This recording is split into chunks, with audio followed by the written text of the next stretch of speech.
What we have just been singing. Psalms 91. Whoever dwells in the shelter of the Most High will rest in the shadow of the Almighty. I will say of the Lord, He is my refuge and my fortress, my God in whom I trust. Surely He will save you from the faller's snare. Amen. And from the deadly pestilence. He will cover you with His feathers, and under His wings you will find refuge. His faithfulness will be your shield and rampart. You will not fear the terror of night.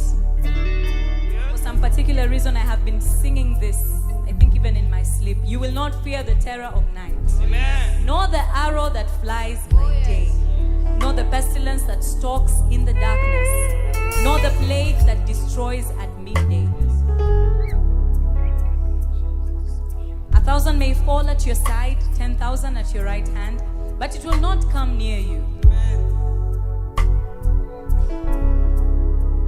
And in verse 13, it says, because He loves me, says the Lord, I will rescue Him, I will protect Him, for He acknowledges my name. He will call on me and I will answer Him. I will be with Him in trouble. I will deliver Him and honor Him. With long life I will satisfy Him and show Him my salvation.